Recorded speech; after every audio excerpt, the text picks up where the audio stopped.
something we can collaborate. So tell me about your experience in that area. Well, we're still trying to improve upon the skills of passing the information to our young people in some ways to intrigue them, and especially women. We have learned, of course, that what we gained primarily in the United States, we did it with half of our brain power. So now we're trying to include everyone by necessity as well as skill, with including especially females.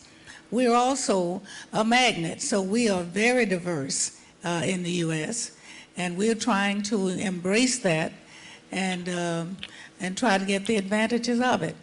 As I listened to the other panelists here, I thought about how we've already collaborated with HIV research and AIDS in South Africa and many of the other areas that have been mentioned.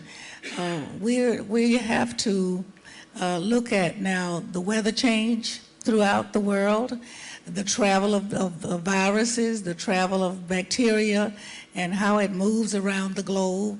There's so many things going on that our young people certainly need early exposure and being sensitive to international collaboration and being prepared themselves.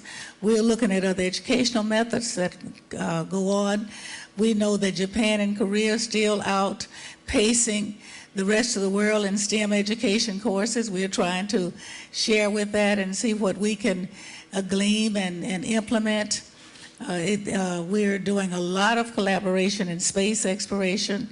As you know, after Sputnik, the committee that I'm the Democratic head of started in 1959 with a great focus on space and that research. And I think of all the things that it's brought us with the satellites that's predicting weather all over the world and saving lives and beginning to save materials with researching on how to build to withstand the various incidences that happen with our weather.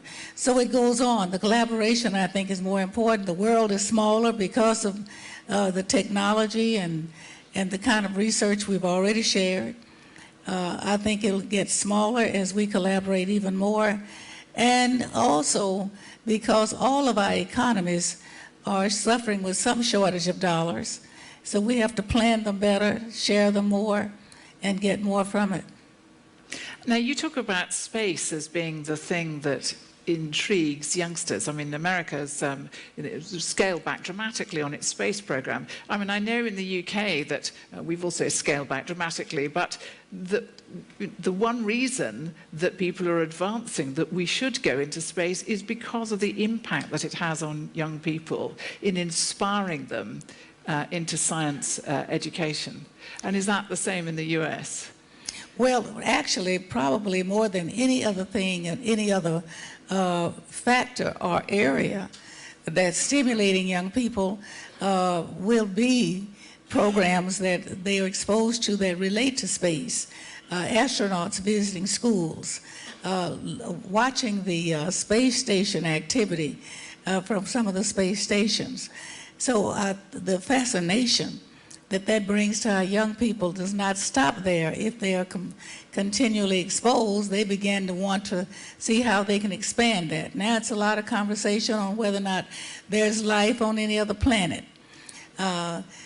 Much conversation, and that kind of conversation stimulates young people to want to explore those areas. We have an astronaut visiting, at least one that I know personally, here at this conference. No school that I've ever attended that had an astronaut visit, the kids doze.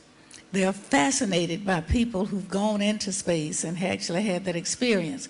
So I think that the more we expose our young people, and we have much more ability to do that now through our technology, the more interest I think we'll create. And we need those exploring minds. That's the way we get innovation.